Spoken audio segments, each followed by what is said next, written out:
Ce journal vous est offert par le FPI, Fonds des promotions de l'industrie, votre partenaire privilégié pour la réussite de vos projets.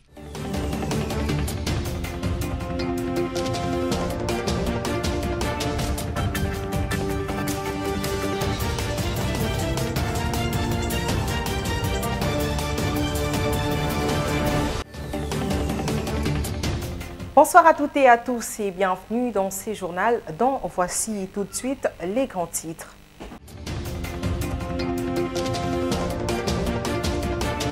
Le président de la République, Félix-Antoine Tshisekedi Tshilombo, a pris part aux clôtures du sommet quadripartite à Luanda, en Angola, un sommet basé sur la situation sécuritaire à l'est de la République démocratique du Congo.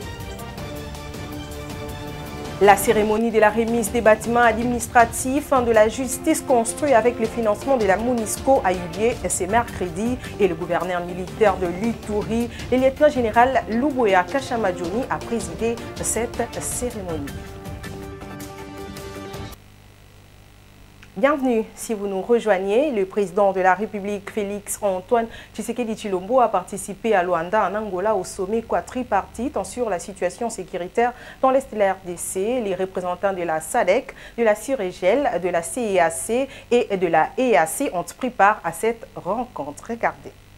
Les 5e sommets des chefs d'État africains consacré à la crise sécuritaire à l'est de la RDC, s'est clôturé à Luanda, capitale d'Angola. Outre les présidents congolais Félix-Antoine Tshisekedi Tshilombo, président en exercice de la SADC, plusieurs de ses collègues africains ont pris part à ces sommets, notamment Ali Bongo, président du Gabon et président en exercice de la CEAC, ainsi que Joao Lorenzo de l'Angola. Ce sommet a été organisé à l'initiative de Moussa Faki, président de la Commission de l'Union africaine, dans l'objectif de la mise en place d'un cadre de coordination des actions des différentes forces déployées dans l'Est de la RDC. Les matières étudiées à ces sommets sont, entre autres, les rôles de l'Union africaine et celui de la RDC, qui est au fait le pays concerné au premier chef, la plaque tournante de tous les dispositifs de coordination. Il s'y est de noter que la communauté de développement de l'Afrique australe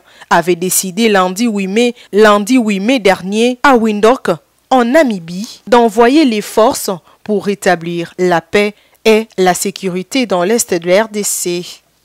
À Kolwezi, le vice-ministre de Mines Godard Moutebouna a présidé le mardi dernier l'inauguration du laboratoire d'analyse en chimique du centre des négoces de Moussampo. Ce laboratoire est destiné au traitement de minerais. Regardez.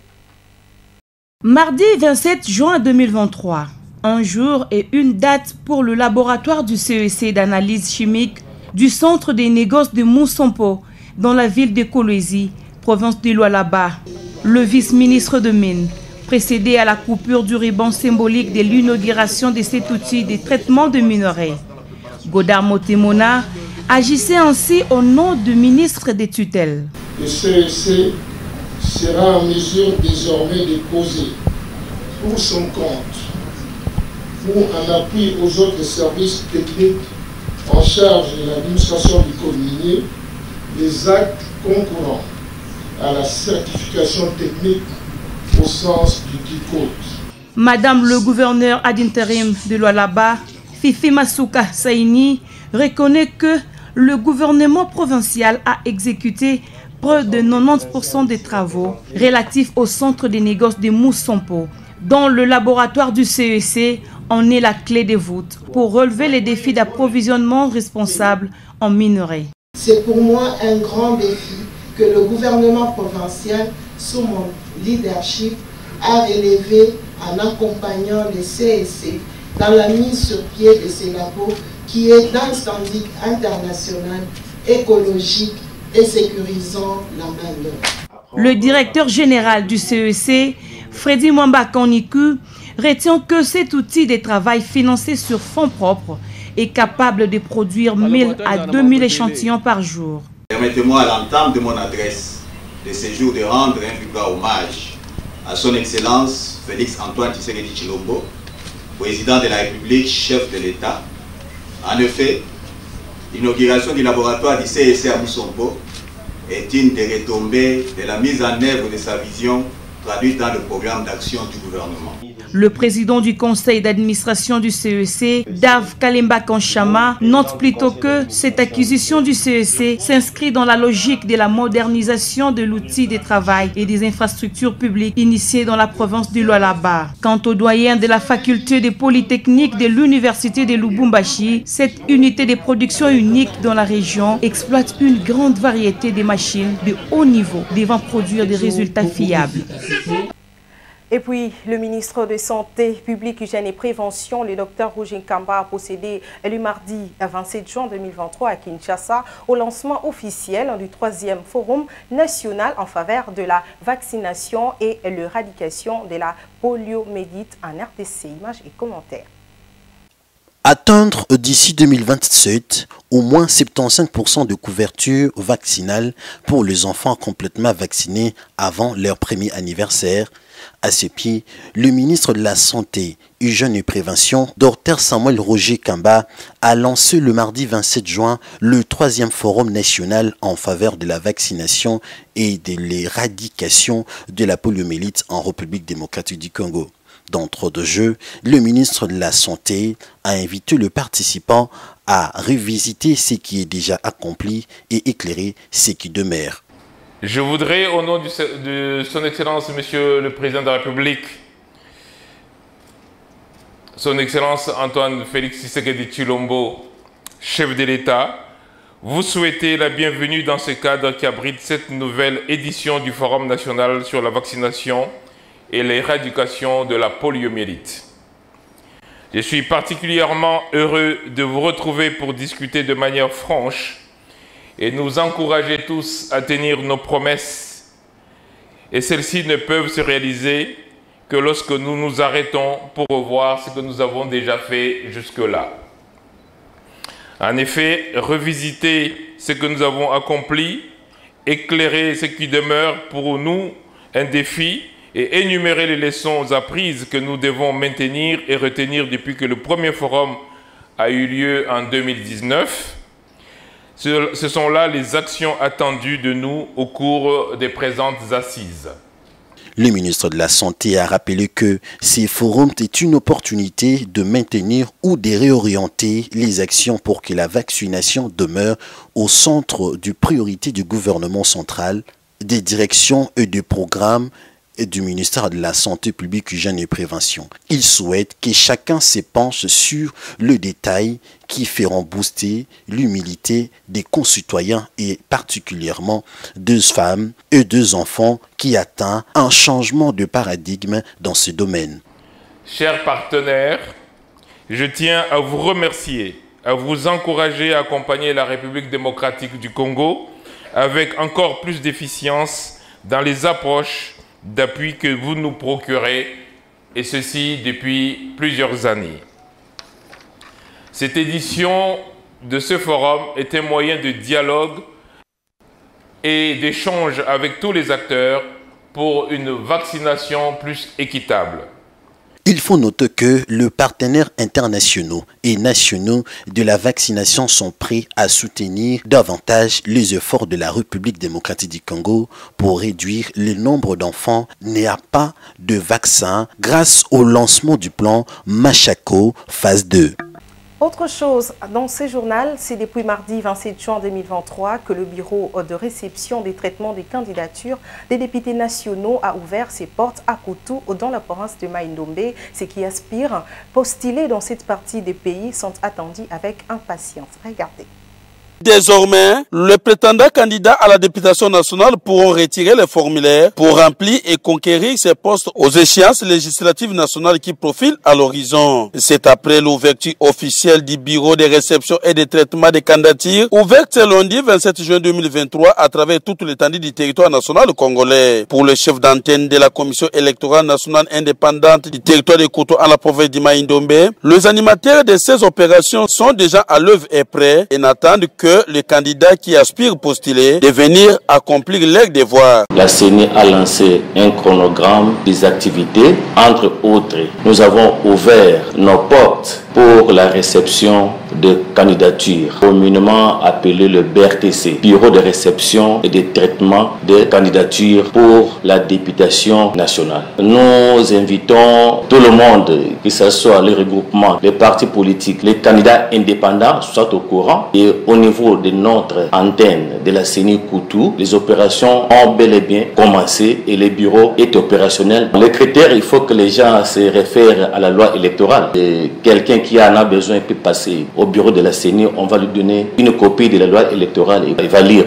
Le bureau est ouvert chaque jour de 8h30 à 16h30 pour tout candidat indépendant, le regroupement politique. Les mandataires sont les bienvenus, le bureau est opérationnel, notre équipe est bel et bien au complet pour retirer les formulaires. Donc, on commence par le retrait des formulaires des candidats indépendants ou regroupements politiques ou partis politiques, soit les mandataires viennent retirer les formulaires qui, à la longue, viendront encore de les remettre. C'est là où on va parler des dépôts. Les membres du BPC sont là, ils sont opérationnels, nous travaillons en équipe et le moral est fort parce que vous connaissez le dépôt de candidature, c'est la vie de notre politique du pays. La loi prévoit que la candidature qui aura plus de femmes ne va pas payer la caution. Voilà, c'est une innovation dans la loi électorale. J'encourage les femmes pour accomplir la vision de notre pays. Il faut que les femmes participent à l'action de l'État, à la participation à la chose publique. Ici, il est précisé que pour cette législature, le territoire de Koutou dispose 5 sièges à la députation provinciale et 3 pour la députation nationale, lesquels seront votés par les électeurs de cette circonscription électorale.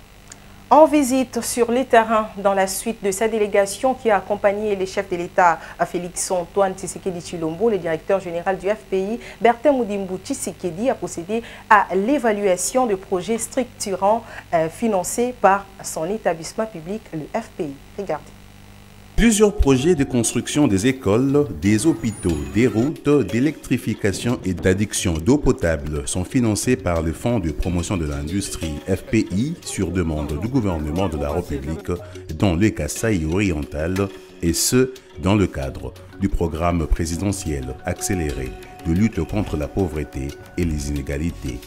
Programme initié par le chef de l'État, Félix Antoine Tshisekedi Tshilombo.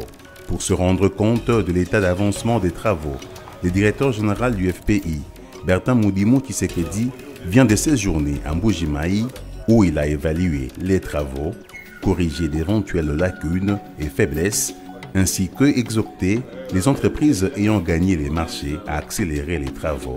Le numéro 1 du FPI a tout d'abord porté ce message au gouverneur du Kasaï oriental, Patrick Mathias Kabeya. Au contact de réalité du terrain, Bertin Moudimbo a effectué la ronde de tous les chantiers des projets financés par le FPI à Mbuji-Mayi et s'est rendu à la centrale photovoltaïque de Tipuka, située à 25 km de Mbuji-Mayi dans le territoire des Katanda. Sur place, Bertin Moudimbo a présidé une réunion technique d'évaluation avec l'entreprise égyptienne Hassan Alampejesco qui exécute les travaux et Grand International Group qui assure le contrôle et la surveillance. À la suite de cette réunion, s'en est suivi la visite de la plateforme afin de palper des doigts les réalités du site. Le constat établi est qu'à fin juin 2023, les travaux sont réalisés à 65% et l'ouvrage devrait être livré au 31 décembre de cette année. À certains équipements qui sont encore en dehors de ces pays, les efforts seront entrepris pour que dans un mois, tout au plus, c'est-à-dire vers la fin du mois de juillet, ces équipements puissent arriver en République démocratique du Congo et acheminer sur les lieux des travaux. Il y a également certains conteneurs qui sont à Lubumbashi, qui attendent les transports par la voie de la SNCC. Vous connaissez très bien les difficultés que prouvent les entreprises pour la distribution physique. Il faut dire que c'est un problème qui nous concerne également. Nous allons y mettre du sien pour que la priorité soit accordée à l'exécution de ce projet qui est d'une importance capitale. Comme vous savez, l'énergie joue un rôle important dans le développement, dans la transformation des cultures, dans l'industrialisation du pays et nous accordons en tout cas une grande importance à la réalisation de ce projet. Le directeur général du FPI est allé ensuite visiter la sous-station de distribution de l'énergie en pleine construction où les ouvriers sont à l'œuvre malgré les difficultés liées à la logistique qui handicapent la bonne évolution de ces chantiers. Bertha Moudimou est resté optimiste quant à l'objectif qui s'est assigné le FPI, qui est celui de fournir 10 MW d'énergie électrique à la ville de Mbujimayi et ses environs. Évoluons dans ces journaux, les avocats de Caleb Moutombe et de Ramazani Chadari, dont les noms reviennent d'être réélés dans la liste de 9 personnes congolaises sanctionnées par l'Union européenne en 2017, sont allés en guerre contre les interpellations extrajudiciaires de cette décision de l'Union européenne. Sami Bosongo nous donne plus de détails. Dans un communiqué datant du 24 juin 2023 et signé depuis Bruxelles par les avocats conseils d'Emmanuel Ramazani Chadari et de Caleb Moutombe, il est affirmé que la levée des sanctions de l'Union européenne prises en 2017 contre ces deux personnalités congolaises relève plutôt d'une décision judiciaire prise par la Cour de justice de l'Union européenne le 8 mars 2023. Selon les communiqués, la Cour de justice de l'Union européenne a en effet constaté en mars 2023, à travers 2 arrêts successifs, été-94/22, d'abord que le fait dont est reproché Ramazani Chadari, ancien ministre de l'Intérieur, était devenu trop ancien pour justifier à eux seuls son maintien sur la liste des personnalités frappées par les sanctions de l'Union européenne. Ensuite, que le Conseil de l'Union européenne a échoué de démontrer les faits reprochés à Caleb Moutombe, ancien patron de l'ANR. Et enfin, que le Conseil de l'Union européenne n'a pas été en mesure d'établir le bien fondé du maintien des mesures restrictives en cause à leur égard. Toujours selon les communiqués, Radio France Internationale, dans son édition du 21 juin 2023, diffusée à 7h30 heure de Paris, renseigne entre autres par la bouche de son correspondant au siège de l'Union européenne, Pierre Benazé, que sur requête des 2 personnalités congolaises précitées, la Cour de justice de l'Union européenne a estimé en mars 2023 que les éléments présentés pour les sanctionner ne constituaient pas un faisceau d'indices suffisamment concrets, précis et concordants pour établir la réalité des faits.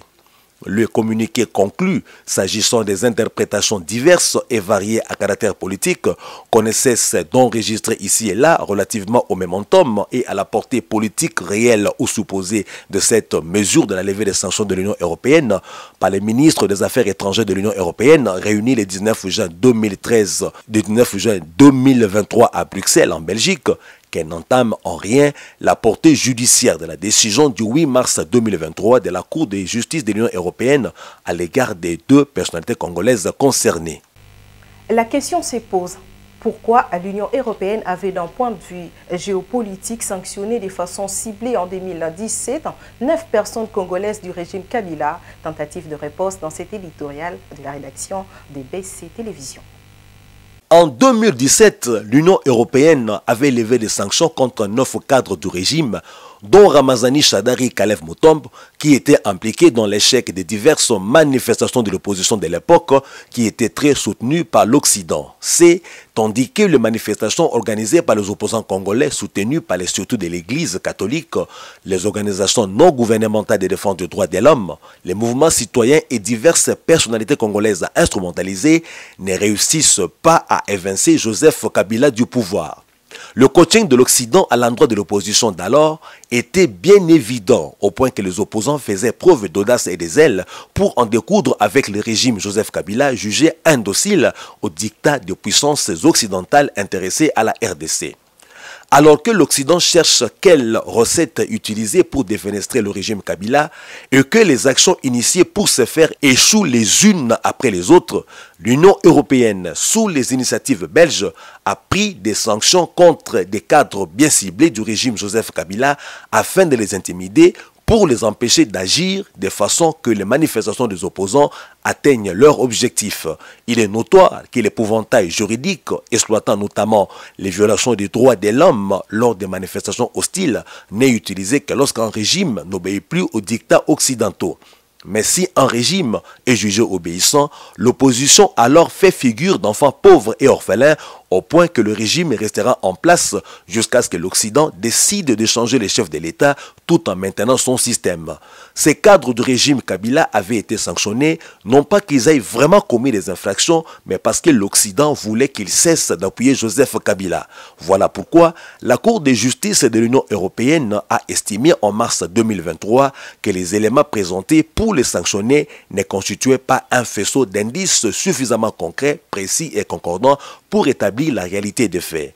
Le régime Kabila étant passé et le front commun pour le Congo devenu affaibli, plus rien ne justifie le maintien des sanctions contre les cadres ciblés.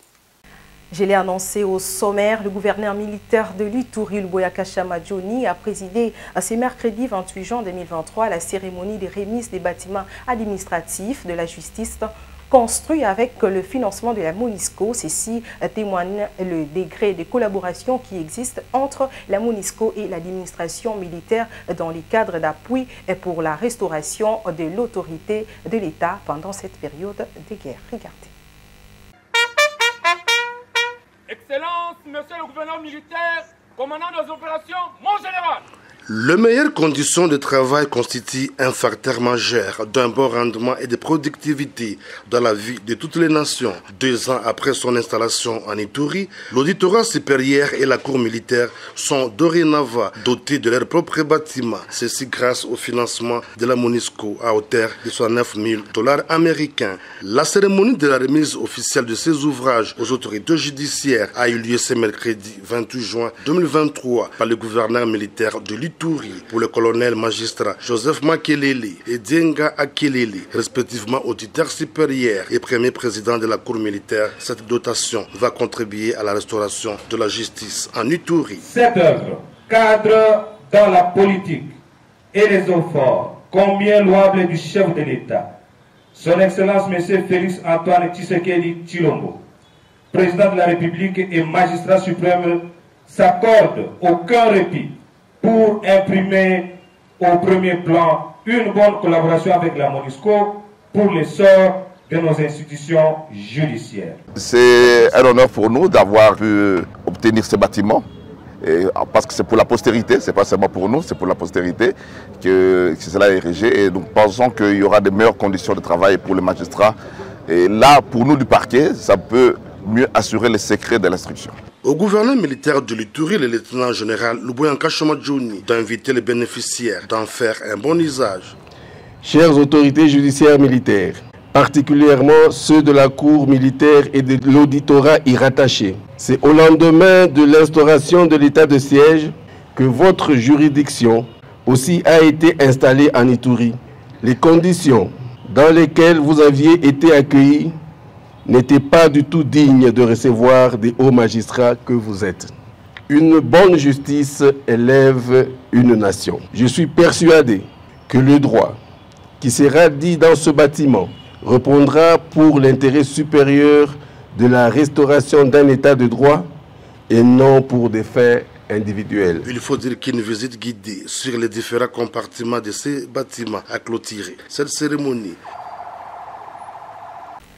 Restons en Ituri, le gouverneur militaire de l'Ituri, Luboya Shamadjoni, promet de s'impliquer pour la situation des déplacés des sites Karonji de l'ISP Bunia en situation de détresse pour des solutions urgentes. Plus de 8 mois sous assistance humanitaire, assurance du gouverneur militaire de l'Ituri, le lieutenant-général Luboya Shamadjoni. Regardez. C'est dans ce cadre qu'une délégation de déplacés du site d'Ekigonze et de l'ISP Bunia, conduite par le président de la communauté NT, Dr Lonema Vajirou, a tablé sur la question avec le gouverneur militaire de l'Ituri ce mardi 27 juin 2023. Nous avons accompagné ces déplacés pour la première fois rencontrer l'autorité de la province et aussi partager avec lui ses problèmes quotidiens. Nous avons, à très autres, parlé beaucoup plus de difficultés qu'ils connaissent du jour au jour. C'est depuis bientôt 8 mois. Ils n'ont pas encore été visités par nos amis humanitaires qui leur fournissent des vivres. Mais à côté de problèmes de nutrition qui s'avèrent aussi un problème très crucial au sein des sites, non seulement les sites de Kigonze de l'ISP, mais aussi des sites de l'intérieur qu'eux représentent ici. Ils ont également noté aussi les problèmes de santé. L'autorité a également aussi promis de pouvoir de contacter sa hiérarchie, donc au niveau national, pour que des solutions rapides soient trouvées aux problèmes de déplacés. Soucieux d'apporter une solution urgente et efficace à ces problèmes, l'exécutif provincial promet plaider auprès de la hiérarchie militaire et politique. Il s'est de rappeler que plus d'1 700 000 déplacés sont identifiés en Ituri depuis 2017 à la suite de la violence armée. Notons également que l'avènement de l'état de siège a permis et facilité le retour progressif et sécurisé des populations dans les territoires de Djougou, Irumu, Mambasa et Mahagi avec l'appui logistique de l'armée où actuellement ces populations aspirent une ère de paix. Et en dehors de nos frontières, au moins 8 personnes sont mortes et 56 autres blessées dans une frappe russe mardi 27 juin 2023 contre un restaurant populaire, cette grande ville de l'Est de l'Ukraine contrôlée par Kiev. On annonce ce mercredi 28 juin les services de secours. Retour en images dans ces reportages de nos confrères de France 24. Restaurant Ria Pizza. Il ne reste que cet enchevêtrement de poutres métalliques et de béton. Plus une fenêtre, plus une porte, l'établissement a complètement été soufflé. Le choc est tel que les bâtiments aux alentours sont largement endommagés et les voitures ont les vitres brisées. Elle est vraiment dans un sale état. Qu'est-il arrivé à ma voiture ? Beaucoup sont en état de choc ou en pleurs. L'attaque a eu lieu vers 20h heure locale, en pleine heure de pointe donc, dans un restaurant populaire, très fréquenté par les journalistes et les militaires. Nous étions tous les 4 assis dans un restaurant et tout allait bien. Puis tout d'un coup, boum! On n'entend plus rien. Et il y a du sang partout, du verre, des gens dans la rue. Même des enfants avec du sang. Je ne me souviens de rien, j'ai juste vu un éclair. Il y avait beaucoup de monde ? Oui. Vous devriez partir. Il y aura un autre missile. Selon la police ukrainienne, il s'agirait de 2 roquettes russes, les S-300 très performants et très actifs depuis le début du conflit. Le bilan est déjà très lourd, principalement des civils. La Russie dément pourtant viser des sites civils depuis le début de la guerre. Dans la soirée, la solidarité s'est organisée. Une chaîne humaine pour déblayer les gravats et pour permettre aux secouristes de sortir de potentiels survivants. Ce n'est pas la première fois que cette grande ville de l'oblast de Donetsk est prise pour cible. En avril 2022, la gare ferroviaire de Kramatorsk avait été bombardée. Bilan, 63 morts. Voilà pour cette soirée d'horreur. On en est au rappel de principaux titres. Le président de la République, Félix Antoine Tshisekedi Tshilombo, a pris part aux clôtures du sommet quadripartite à Luanda, en Angola, un sommet basé sur la situation sécuritaire à l'est de la RDC. La cérémonie de remise des bâtiments administratifs de la justice construite avec le financement de la MONUSCO a eu lieu ce mercredi et le gouverneur militaire de l'Ituri, Luboya Kashamadjoni, a présidé la dite cérémonie. Ce journal est terminé, mesdames, messieurs. Merci de l'avoir suivi.